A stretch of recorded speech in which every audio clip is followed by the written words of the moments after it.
काम करणार नाही असं म्हटल्यानंतर महाराज शिळा तिथून उठली, इंद्रायणीमध्ये गेली आणि इंद्रायणी मधून स्नान करून पुन्हा जागेवरती येऊन बसली. हे सामर्थ्य माझ्या जगद्गुरु तुकोबारायांचं आहे. त्या शिळेचं मंदिर आहे. कधी गेला देवाला तर लक्षपूर्वक ऐका. शिळा महाराज इंद्रायणीमध्ये आंघोळ केली, पुन्हा जागेवरती येऊन बसली. पण ऐका, एकांतामध्ये होते जगद्गुरु तुकोबाराय. वैराग्य प्राप्त झालं होतं, सोन्याला स्पर्श सुद्धा केला नाही. कशामुळे हे वैराग्य प्राप्त झालं? निष्ठेमुळे प्राप्त झालं. महाराज एकांतामध्ये असताना महाराज जगद्गुरु तुकोबारायांनी सोन्याला हात सुद्धा लावला नाही. तुमच्या आमच्या सारखा जर तिथं असता, वडगाव तनपुरे, तुमच्या आमच्या सारखा जर तिथं एकांतात सोनं घेऊन असता, दादा रे महाराज खरं सांगा, तुम्हाला देवाची शपथ आहे, सोनं घेतल्याशिवाय माघारी आला असता का? नाही नाही, मी सुद्धा आलो नसतो. एकत्र असल्यानंतर वागतो तो त्याचा खरा स्वभाव नाही. जो एकत्र असताना जसा वागतो तसा माणसाचा स्वभाव नसतो. जो माणूस एकांतात असताना जसा वागतो तो त्याचा खरा स्वभाव असतो. विठाला विठाला विठाला. एकांतात होते तरी महाराज वैराग्य प्राप्त होणार. कपाशानं खड्या जायचे,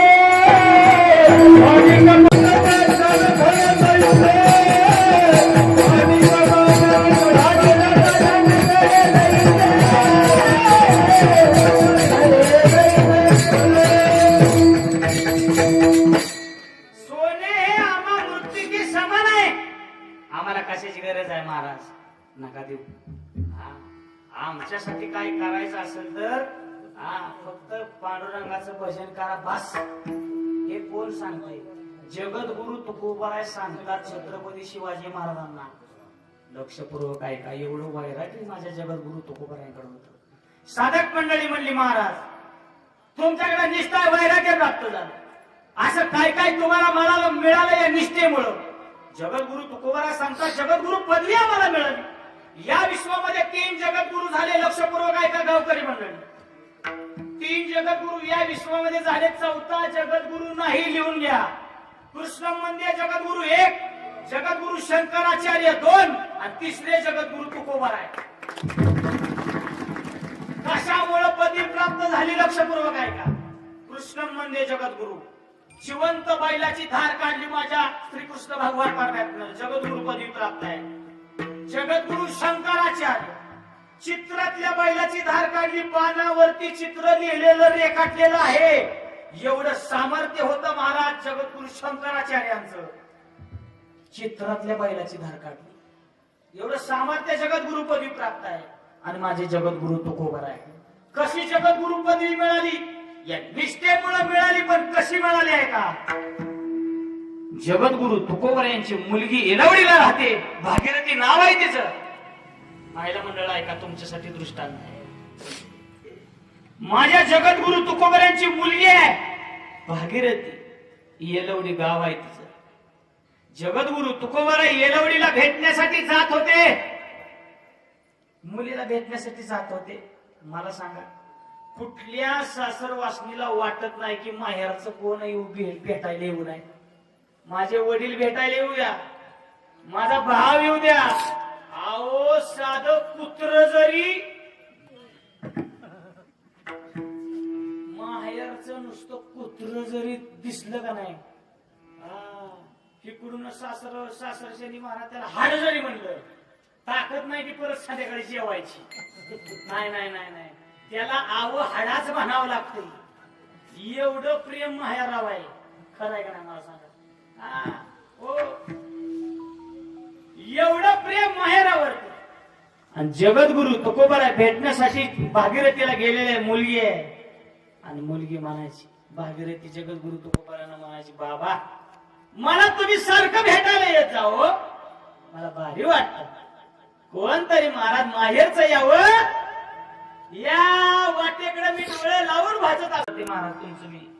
हा आणि त्यावेळेस जगद्गुरु तुकोबाराय सांगतात भागीरथीला, भागीरथी येथे उरू नाही आले अवतार, येरते पामर जीव किती, इथं देवाला राहता आलं नाही, आम्हाला सारखं येणारा जमणार नाही, आम्हाला सुद्धा जाणं आहे. मग त्यावेळेस भागीरथी म्हणजे मुलगी सांगते जगद्गुरु तुकोबारायांना, महाराज तुम्ही म्हणताय जाणं आहे म्हटल्यानंतर जावा, पण मला सांगितल्याशिवाय तुम्ही जायचं नाही. असं म्हटल्यानंतर जगद्गुरु तुकोबारायांनी सांगितलं, वर ठीक आहे, तुला विचारल्याशिवाय तुला सांगितल्याशिवाय मी जाणार नाही. जगद्गुरु तुकोबाराय महाराज देहूगावला आले. देहूगावला आल्यानंतर महाराज बघितलं तर काय, वाडवेळ झाला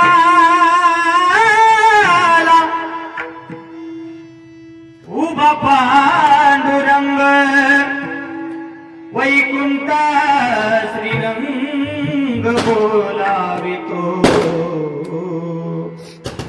वैकुंठ श्रीरंग मध्ये आले. देव न्यायला आला होता महाराज. देव न्यायला आल्यानंतर ऐका, देव न्यायला आला जगद्गुरु तुकोबारायांना, आणि देव न्यायला आल्यानंतर जगद्गुरु तुकोबाराय विराजमान झाले गरुडावरती. गरुडावरती जगद्गुरु तुकोबाराय विराजमान झाले आणि वैकुंठाला निघून गेले. सदैव देह वैकुंठाला घेऊन गेल्यानंतर भागीरथीला लक्षात आलं, कुणीतरी सांगितलं तुझा बाबा गेला म्हणून. धावत परत येलवडीवरून महाराज देहूगावमध्ये आली. तिथलं कोण जर देहूगावला गेला असेल तर त्यांच्या लक्षात येईल, देहूगावामध्ये पांडुरंगाचं मंदिर आहे. त्या पांडुरंगाच्या मंदिराच्या समोर भागीरथी उभा राहिली, जगद्गुरु तुकोबारायांची मुलगी. पांडुरंगाच्या मंदिराच्या समोर उभी राहिली. महाराज हात जोडून, देवा अरे मला सांगून जातो म्हणले होते माझे बाबा, आणि मला न सांगता गेले. कुठं घेऊन गेलास माझ्या बाबांना? थरथर थरथर देव कापायला लागला महाराज. भक्तासाठी देव थरथर थरथर कापतो. घाम सुटला देवाला. देवाला घाम सुटल्यानंतर महाराज भागीरथी सांगते, खरं सांग कुठं घेऊन गेलास माझ्या बाबांना? मंदिराच्या बाहेर आली, दोन्ही हात वरती केले. जसे दोन्ही हात वरती केले, टाहू फोडला जगद्गुरु तुकोबारायांच्या नावाने. बाबा गेले कोण्या गावा, भागीरथी करी दावा, भागीरथी करी दावा, भागीरथी करी दावा. बाबा गेले कोण्या गावा, भागीरथी करी दावा, भागीरथी करी दावा, भागीरथी करी दावा. गेले कोण्या गावा, भागीरथी करी दावा.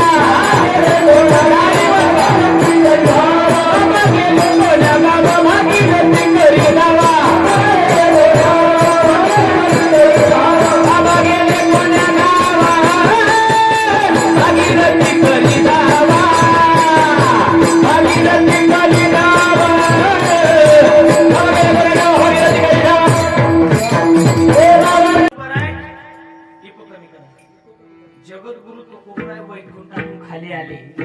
कुणाला भेटण्यासाठी? भागीरथीला जगद्गुरु तुकोबारायच्या मुलीला भेटण्यासाठी आले. आता कसं ऊन आहे, ऊन पुसलं लागतंय. आता भयान ऊन आहे या बारीनं. स्लॅब मध्ये सुद्धा दम निघाला माणसाला. एवढं ऊन, आणि उन्हाचे जगद्गुरु तुकोबाराय आले भेटण्यासाठी. भागीरथीला सांगतात, ऐक उन्हाळ्याचे दिवस आहेत आणि मला भूक लागली ग. 3 दिवस झालं मला काय खायला भेटलं नाही, काहीतरी पटकन करतेस का? भागीरथीनं महाराज पटकन लवकर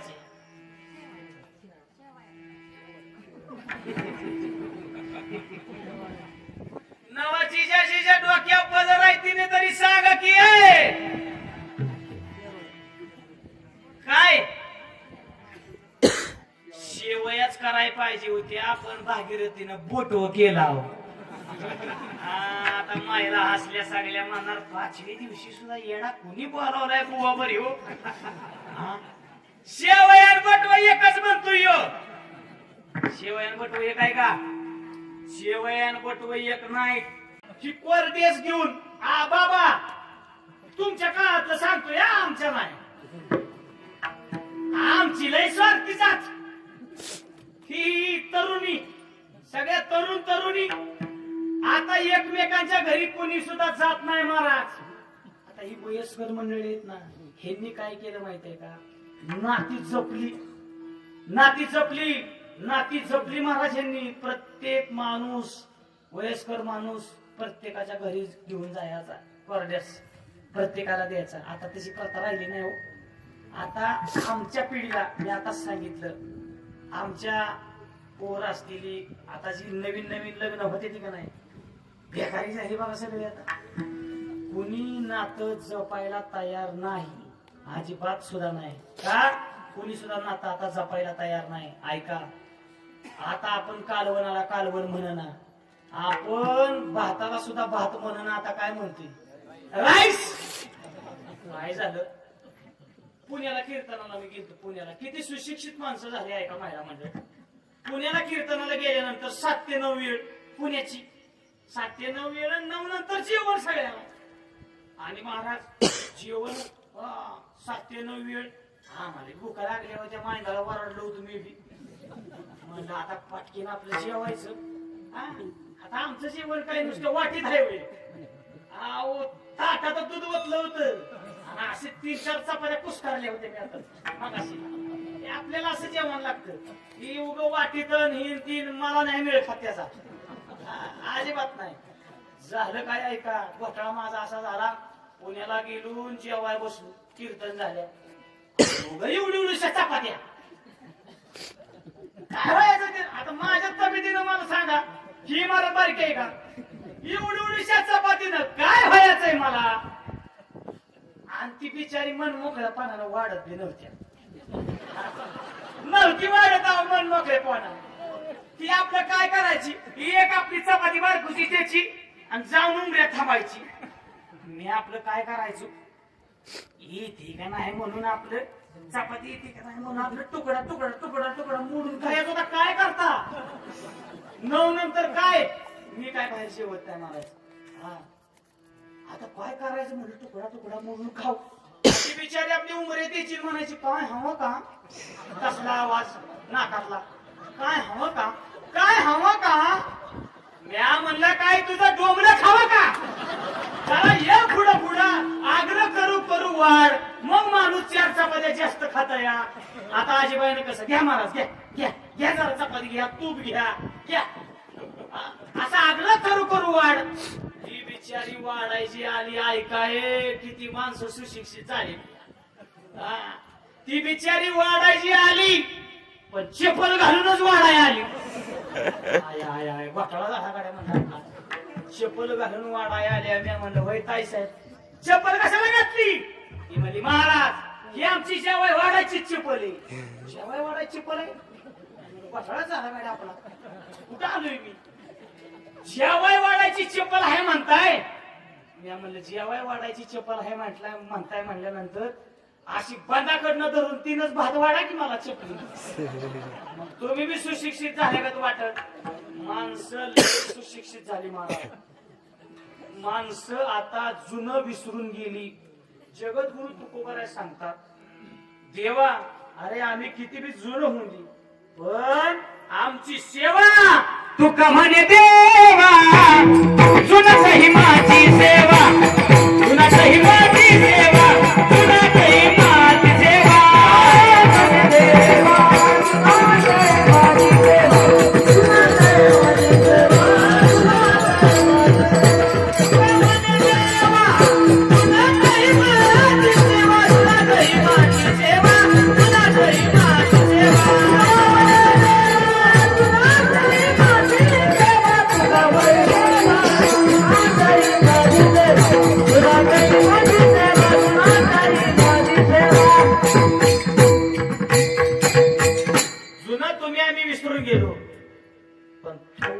मी बाहेर जाऊन येतो.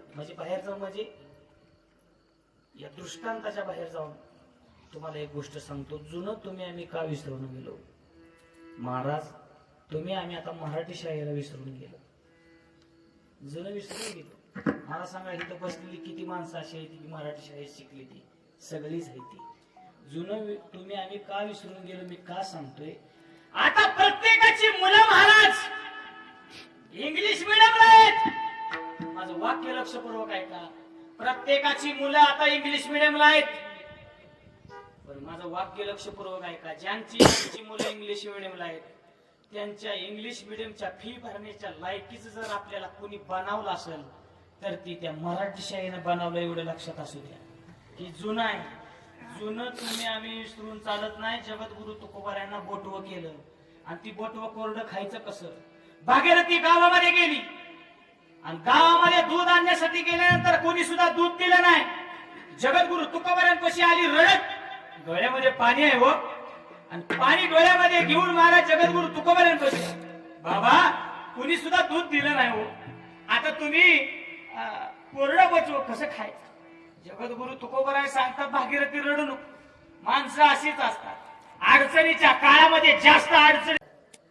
हा बघितलं आहे कोरोनाच्या काळामध्ये आता शेतकरीच राजा होता हो. हा तुम्हाला सांगतो इथं पाणी दिसतंय मला. आता केंद्र गेल्यामुळे आता ढाण्यापेक्षा बागा निघतील धिंगाणा लावला शेतकऱ्याने आता. हा आता मी बघितलं ना एवढं मोठ्या केरळचं काम चालू आहे. म्हणजे माणसं आता तंदुरुस्त झालेली इथली सुद्धा. हा आता कोण हलकं. माणसाचं कांबरून हलका आहे, माणूस हलका नाही. माणसाच्या कांबरून कधी जायचं नाही. हा ह्यो माणूस किती संपत्तीवान असतो ही लक्षात येत नाही माणसाच्या. मला सांगायचंय काय, विठाला विठाला विठाला गाईला दुधाला दर राहिला नाही. तुम्ही सगळ्यांनी लक्षपूर्वक आताच्या कीर्तनातून ऐका, परत ऐका, भेटल नाही भेटल ऐका. आपल्या शेतकऱ्याच्या गाईला दुधाला दर का नाही, अंडरलाईन करून ठेवा. उत्तर ऐका. आपल्या भारत देशाला 65 करोड लिटर दूध लागतं. किती लागतं सगळ्यांनी ऐका. तरुण मंडळी सगळ्यांनी ऐका. आपल्या भारत देशाला 65 करोड लिटर दूध लागतं. पण आपल्या भारताचं कलेक्शन किती आहे माहितीये का. वाले किती आहे भारताचं कलेक्शन नाही माहित. त्याच्यासाठी चालू येणार मला जातात. 65 करोड लिटर दूध लागतं आपल्या भारत देशाला. भारताचं कलेक्शन आहे 15 करोड. बोला लागतंय 65 करोड. भारताचं कलेक्शन आहे 15 करोड. 50 करोड लिटर दूध भारत देशामध्ये येतं कुठनं. तुम्हाला सांगतो 200 200 300 300 प्रति लिटर आपल्या शेतकऱ्याच्या गाईला दर येईल. 50 करोड लिटर दूध महाराज भेसळयुक्त केमिकलचं दूध आहे. लक्षात ठेवा. अलीकडं केमिकलचं दूध जर बनवलं तर आपल्या गाईच्या दुधापेक्षा त्याची फॅट जास्त लागते. लक्षात येत नाही बाबा. आता लय वाटलं झालं या. तुम्हाला सांगतो हे आता अधिवेशन झालं. अधिवेशनामध्ये एक आमदार उभा राहिला होता. तुम्ही बघितलं का नाही मला माहित नाही. जरा मला राजकारणाचा लय नाद आहे. तुम्ही नाही म्हणा हाय म्हणा तेवढं करावंच लागतं. सगळं मला बातम्या सगळ्या ठेवावं लागते त्या म्हणून आहे. बाकी नाही काय. मला काय तसलं की गावात बिवात काय सरपंचाला हे त्याचा उभा राहणार तसलं आपल्याला जमत नाही. फक्त मला बाहेर फिरतो त्याच्यामुळे ठेवावं लागतं. आणि एक आमदार उभा राहिला होता. त्यानं दोन्ही हातामध्ये पनीर घेतली होती. पनीर तुम्ही पनीर खाता ते पनीर घेतलं होतं. ऐका जागवा जरा. ती सांगत होता अध्यक्ष महोदय बोला या दोन्ही हातामधलं पनीर खरं कुठलं आहे सांगा. अध्यक्ष महोदयाला सुद्धा सांगता आलं नाही खरं पनीर कुठलं आहे. ती सांगत होता केमिकल द्वारे पनीर बनवलं जातंय. केमिकल द्वारे दूध बनवलं जातंय. आपल्या देशाला आपल्या या जगाला अहो कोरोना नंतरचा जर रोग आपल्या जगामध्ये कुठला असेल तर कॅन्सर आहे. एवढं लक्षात असू द्या. कॅन्सर. नका पिऊ पिशवीतलं दूध महाराज. कारण का केमिकलनंच बनवलेलं दूध आहे. लस्सी वगैरे असलं उद्योगच करू नका. हा शेतकऱ्यानं दुकान टाकले त्याच्यात लस्सी बाबा घरची बनवली जाते. घरी तूप बनवलं जातंय, दही बनवलं जातंय. त्यांच्याकडून घेतलं तरी चालेल. फक्त पिशवीतलं दूध पिऊ नका. कारण का कारण केमिकलचं दूध आपल्याला पुरवलं जातं. एवढं लक्षात असू द्या. एवढी आपल्या शेतकऱ्याचं महाराज वाटोळं करून ठेवलं या. नाहीतर 400 400 500 500 प्रति लिटर आपल्याला दुधाला दर येईल. पण आपल्याला शेतकऱ्याला कोणी मोठं होऊन देत नाही महाराज. प्रत्येकाचा दर ठरलेला आहे, प्रत्येकाचा दर ठरलेला आहे. तुम्ही मेडिकल मध्ये जावा, इथं जर कोण मेडिकलचं असेल त्यांच्यावर मी बोलत नाही बरं का. हा, तुम्ही सर्दीची जरी गोळी घेतली ना सर्दीची, तरी 10 रुपयाला एक गोळी. मी म्हणलं कितीला गोळी? मला 10 रुपयाला. लोका 10 रुपयाला 50 पैशाची महाराज गोळी तुम्हाला 10 रुपयाला विकली जाते. पण माझ्या शेतकऱ्याचा महाराज माल, कांदा असू द्या, ऊस असू द्या, उडीद असू द्या, असंख्य महाराज आपल्या शेतीमध्ये असणारे धान्य असू द्या, ही शेतकऱ्याला महाराज मनासारखं विकता येत नाही महाराज. ही शोकांतिका आपल्या मालाला दर नाही. पण एक गोष्ट सांगतो, या जगाच्या पाठीवरती राजा जर सगळ्यात मोठा कोण असेल तर तो शेतकरी राजा आहे. शेतकऱ्याशिवाय हे जग चालूच शकत नाही. म्हणून ऐका, नोकरदाराची बायको महाराज महिन्याचा पगार नाही झाला, तर महाराज त्यांना दम निघत नाही. माझ्या शेतकऱ्यानं महाराज काळे आयमध्ये एवढं पैसे खर्च केलेलं असतं. अरे या दुष्काळानं महाराज पीक जर नाही आलं ना, शेतकरी कधी सुद्धा खचून जात नाही. हा शेतकरी आहे महाराज. विठाला विठाला विठाला.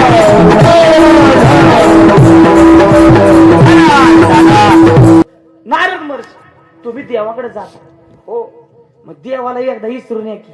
मग काय, मला इतकी गजन खाली बसलेली झाडाखाली तपश्चर्या करत, ह्यांना कधी भेट देणार आहे असं म्हटल्यानंतर महाराज नारद महर्षी म्हणले ठीक आहे. आणि तिथनं पुढे गेले नारद महर्षी. दुसऱ्या दिवशी येताना तिघाला भेटण्यासाठी आले. दुसऱ्या दिवशी, ऐका हो ए बदमाच्या झाडाखाली बसणाऱ्या, ऐक, तुला देवाचा निरोप आलाय. म्हणले काय? काय नाही, देवाचा निरोप आहे. जेवढी बदमाच्या झाडाला पान आहे ती तेवढं तुला जन्म घ्यावं लागतं. त्याला गबाळच गुंडाळलं, वळ कधी गुंडाळी आपली दाव्यानं बांधली. मला ह्यांच्या नादी लागण्यात मजा नाही. आणि आपला तिथनं निघूनच गेला, थांबला बी व नाही ती. आणि पिंपळा झाडाखाली जी बसलं होतं का, त्याला सांगितलं ए पिंपळा झाडाखाली बसणार आहे, ऐक. मला काय? अरे जेवढं पिंपळा झाडाला पान आहे ती तेवढं तुला जन्म घ्यावं लागतं. त्यानं बी आपली वळकडी बांधली. जशी सुतळीनं वळकडी बांधली महाराज, ती बी निघून गेलं. म्हणलं ह्यांच्या नादी लागण्यात मजा नाही बाबा. आणि जी चिंचेच्या झाडाखाली बसलं होतं का, चिंचेच्या झाडाखाली बसणाऱ्याला नारद महर्षी सांगतात, ऐक रे, जेवढी चिंचेच्या झाडाला पान आहे तेवढं तुला जन्म घ्यावं लागतं. असं म्हटल्यानंतर आंबट चिंच आहे, चिंचेच्या झाडाला किती पान आहे ती हाय का कोण इथं सांगणारा एका झटक्यात? मग आम्ही सांगा ना, सांगा आमच्या कापार पडा, कोणी आमची बोलती बंद. तुमचं सांगा ना, घोटाळा होऊ द्या तुमचा. सांगता येतंय का? मला सुद्धा सांगता येणार नाही. चिंचेच्या झाडाला जेवढी पान आहे ती तेवढं तुला जन्म घ्यावं लागतं. त्याच वेळेस तो महाराज साधक म्हणतो, नारद महर्षी, जेवढी चिंचेच्या झाडाला पान आहे ती तेवढं मी जन्म घेण्यासाठी मी तयार आहे. माझा जीव गेला तरी चालेल. देह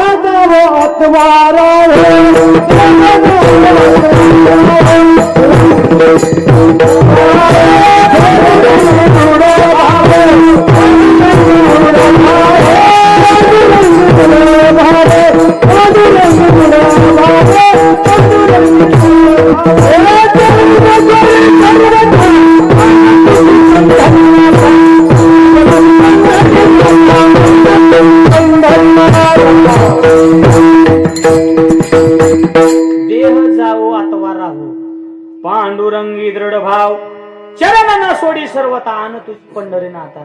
काय होईल? निष्ठा कशी असावी? माझा जीव गेला तरी चालेल देवा, माझा जीव गेला तरी चालेल बाबा, पण मी तुझ्यावरती असलेली निष्ठा आहे, तू येतोपर्यंत मी ध्येय गेला तरी चालेल, पण मग तुझी श्रद्धा तुझी भक्ती मी सोडणार नाही. अशी निष्ठा भगवान परमात्म्यावरती असावी. काही साधक मंडळी म्हणतात, महाराज तुम्ही कोणासारखी निष्ठा ठेवली, कुणासारखं प्रेम देवावरती केलं, हे सगळ्यात महत्वाचं आहे बरं का. जगद्गुरु तुकोबारायांना साधक मंडळी विचारतात, महाराज कुणासारखं प्रेम केलं, कुणासारखी आवड मांडली, कुणासारखी निष्ठा ठेवली.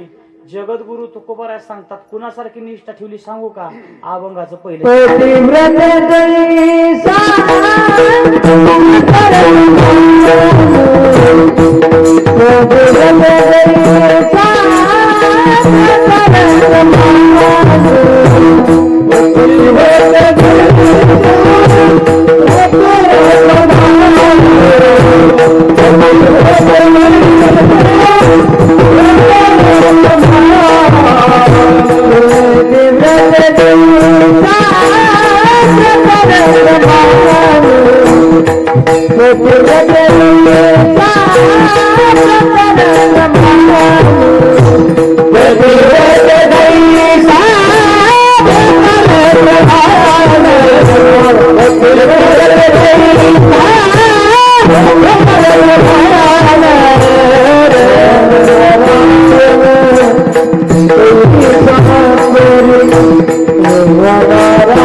खरं सांगा, मालक जर सकाळी घरातनं किटली घेऊन बाहेर निघाला दूध घालण्यासाठी, हा नवऱ्या लगेच मागणं फोन असतो, तुम्ही या बर का लवकर मागायला.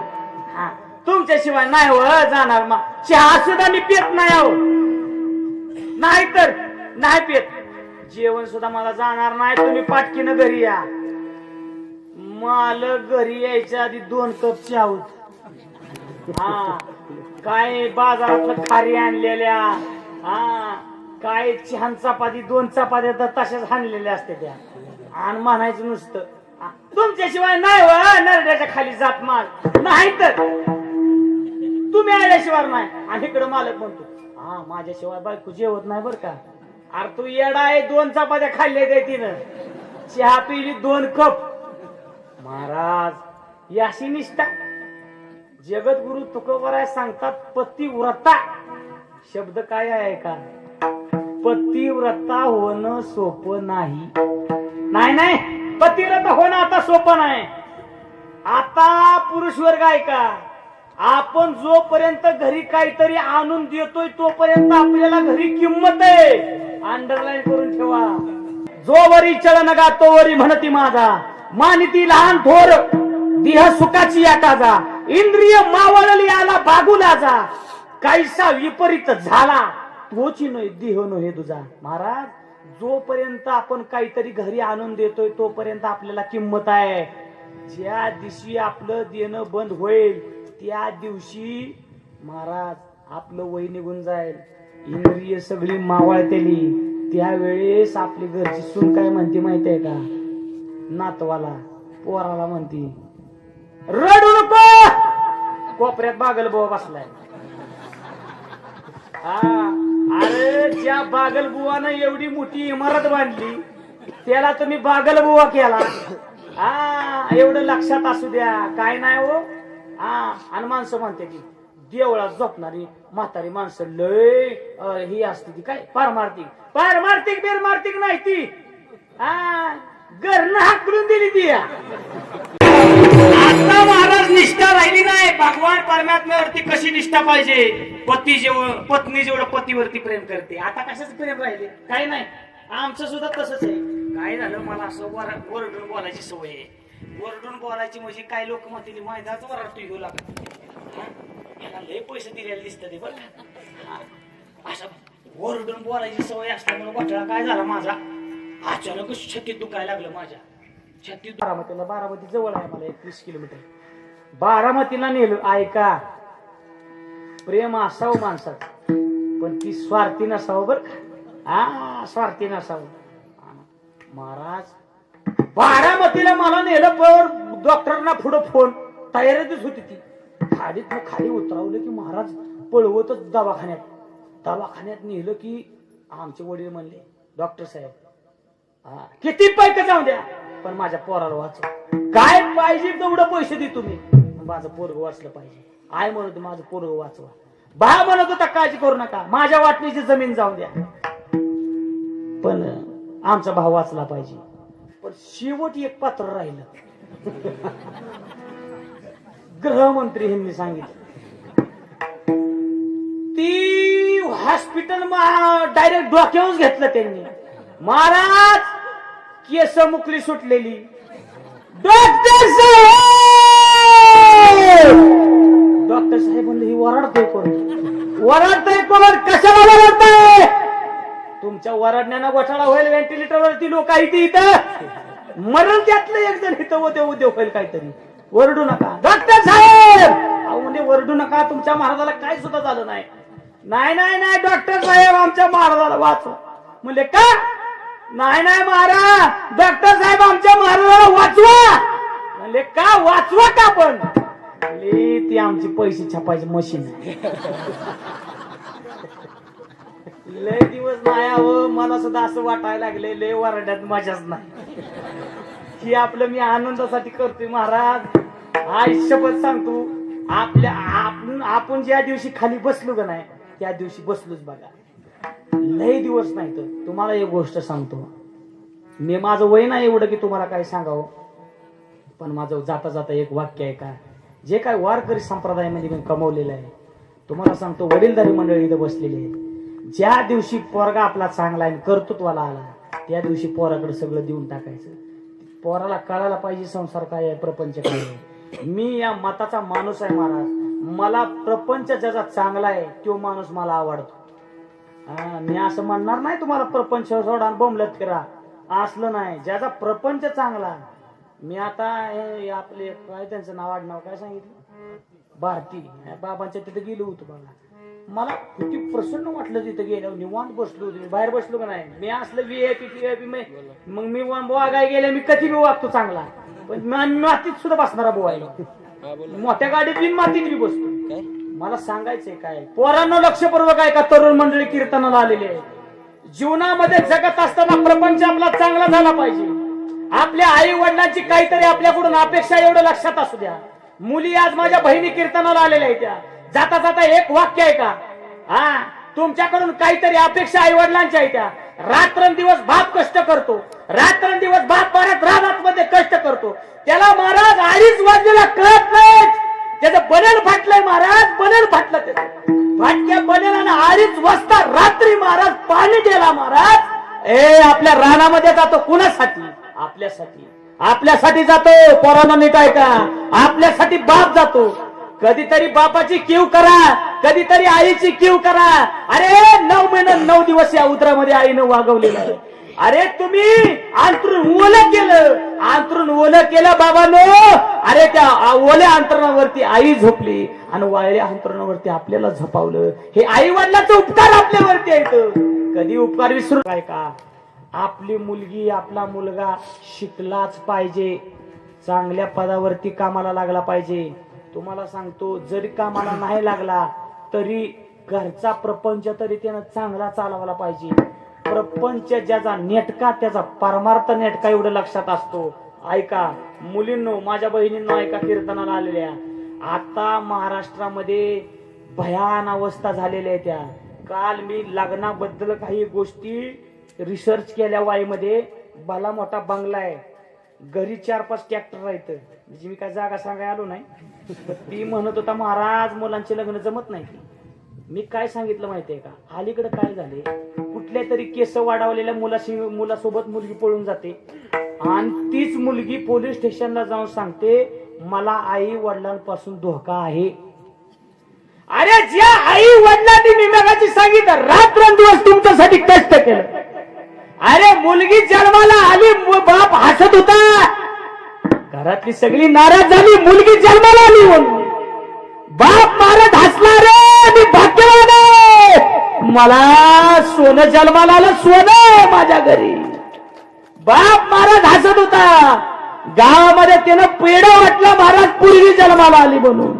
आणि त्याच पोरीनं ज्या दिवशी महाराज पोलीस स्टेशन मध्ये जाऊन पोलीस साहेबांच्या देखता सांगितलं मला आई वडिलांपासून धोका आहे, त्याच वेळेस बाप मेला एवढं लक्षात असू द्या. जिवंत असतो बाप महाराज शरीरानं, पण मनानं मेलेला असतो एवढं लक्षात असू द्या.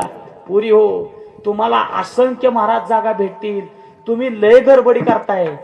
तुम्ही सांगतो सगळ्यात जास्त मालापेक्षा मुलींना भाव जास्त आहे अलीकडं. मांदाळा पुरी हो, जरा थोडं दम काढा. मी का वेळोवेळी या महाराष्ट्रातल्या मुलींना का सांगतोय, माझ्या बहिणींना जरा थोडं आई वडिलाचं संस्कार मनावरती घ्या.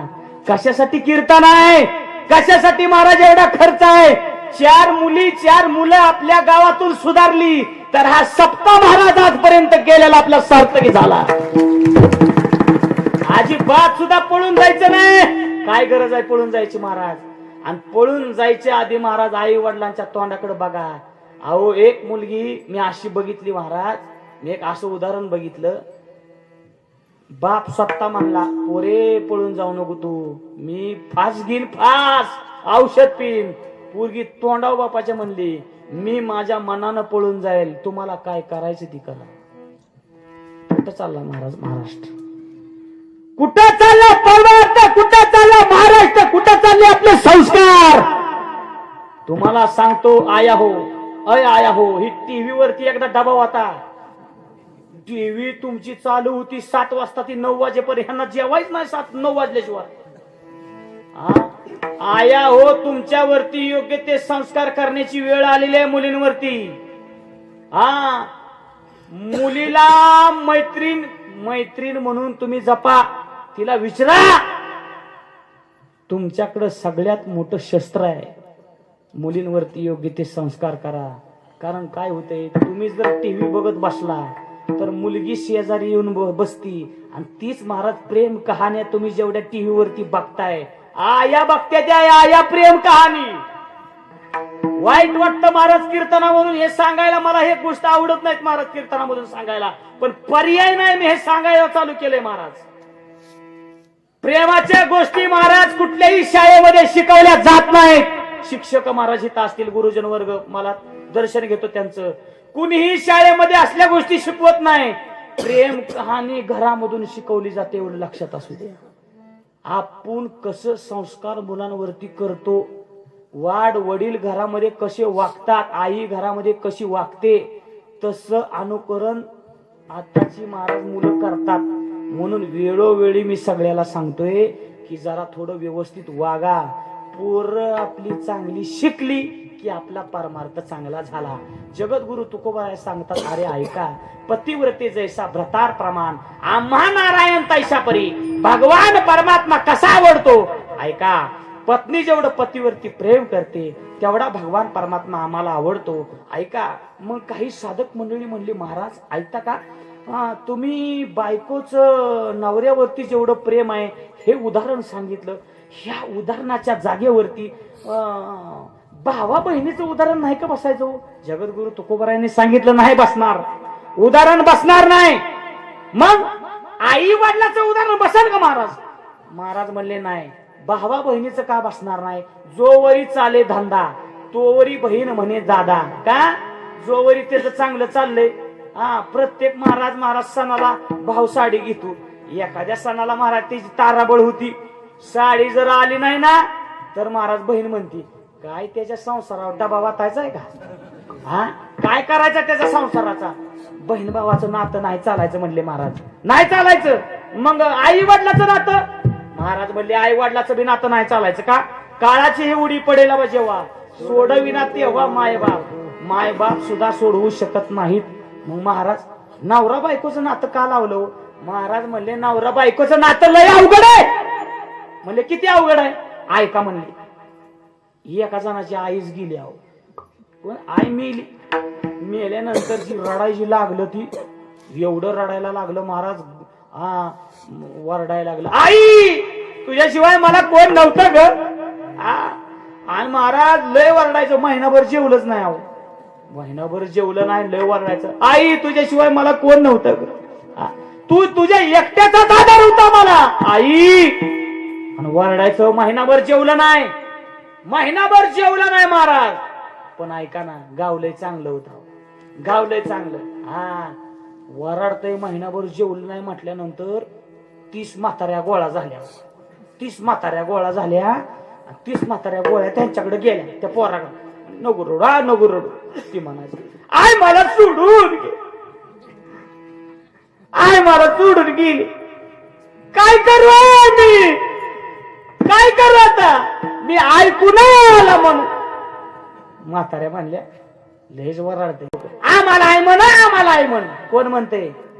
30 आया, 30 म्हाताऱ्या गोळा झाल्या होत्या. ती म्हणल्या, आम्हाला आहे म्हण, आम्हाला आहे म्हण, काळजी करू नको, आम्हाला आहे म्हण. कसा तरी त्याला जेवाय घातला. बघताय काय, एक आई गेली 30 आया घावल्या ना.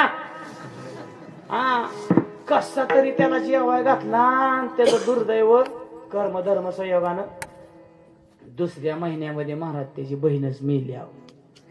बहीण मेली आणि जी वरडायची लागलं, अगं ताई तुझ्याशिवाय मला कोण नव्हतं ग.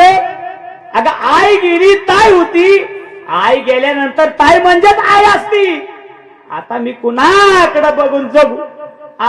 आता आई का मला आधार कुणाचा आहे, जमतंय का मला. कोणाला वरडा बिरडायचा असेल तर मला द्या सुपारी. ताई तुझ्याशिवाय मला कोण नव्हतं, काय करायचं काय मी एकट्याने. आता महिनाभर जेवलंच नाही महाराज.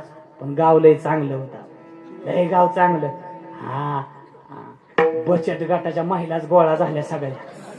हा अध्यक्षिनी सकाट बचत गटाच्या महिला गोळा झाल्या 35. ती म्हणायचं ताय ताय म्हणस्त वर्षिक महाराज 35 बचत गटाच्या महिला घरी आल्या. महिनाभर जेवलं नाही म्हटल्यानंतर तिथं येऊन बसल्या, नको रडू, नको रडू, नको रडू. ती म्हणायचं, आता मी ताई पुन्हा आला म्हणून.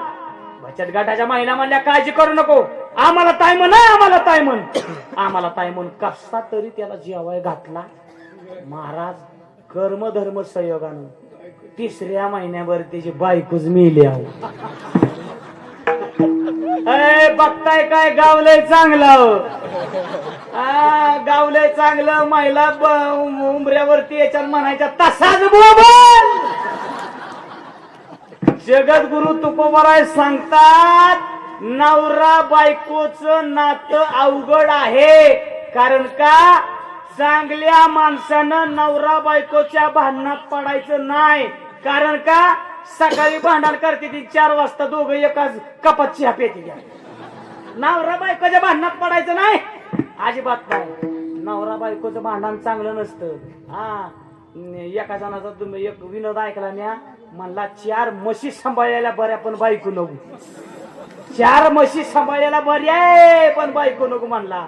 का, पतिव्रतेच ऐसा भ्रतार प्रमाण. महाराज पत्नी जेवढं निस्वार्थी भावनेनं पतीवरती प्रेम करते तेवढा भगवान परमात्मा आम्हाला आवडतो. जगद्गुरु तुकोबराय देवाला सांगतात, देवा पत्नीच्या गळ्यामध्ये मंगळसूत्र पतीच्या नावाचं आहे, तसं आमच्या गळ्यामध्ये मंगळसूत्र म्हणजे माळ वारकऱ्यांच्या गळ्यामध्ये देवाच्या नावाचे आहे, तुझ्या नावाचे आहे.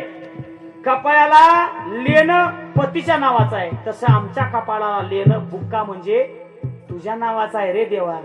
जेवढं पत्नी पतीवरती निस्वार्थी भावनेनं प्रेम करते तेवढं आम्ही सुद्धा तुझ्यावरती प्रेम करतो. जगद्गुरु तुकोबरायांना साधक मंडळी म्हणतात, महाराज खरं सांगा कुणासारखं प्रेम करता तुम्ही, कुणासारखी तुमची आवड आहे. जगद्गुरु तुकोबराय सांगतात, सर्व भावे लोभ्या आवडे हे धन, आम्हा नारायण तैसा परी. साधक मंडळी म्हणतात, महाराज कलियुगामध्ये जर देव आम्हाला पाहावायचा म्हटलं तर आम्ही काय करू. जगद्गुरु तुकोबराय सांगतात, जिथं जिथं कीर्तन चालू आहे, जिथं जिथं सप्ताह चालू आहे, जिथं जिथं तरुण मंडळीने सप्ताह बसवलेला आहे त्या ठिकाणी तुम्ही बसा. त्याच कीर्तनामध्ये तेथे असे देव उभा. भगवान परमात्मा कीर्तनामध्ये असतो. ऐका, हो ऐका.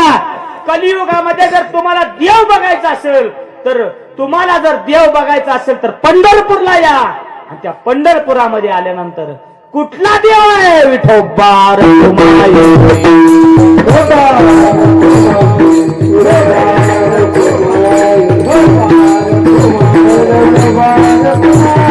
विठ्ठल माझा माझा माझा माझा माझा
ईश्वर माऊली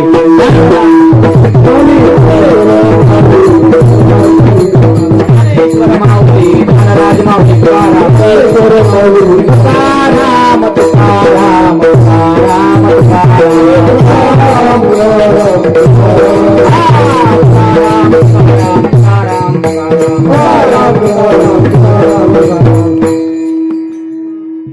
तुका म्हणे एक विध झाले मन विठ्ठला वाचून नेणे तुझे सर्व भावे लोभ्या आवड हे धन आम्हा नारायण तैशापरी असं कुठली गोष्ट वेळेमध्ये असावी म्हणून तुमच्या विनंतीला मान देऊन या ठिकाणी येण्याचा योग आला म्हणून तुमच्या सर्वांच्या चरणाचं दर्शन घेतो.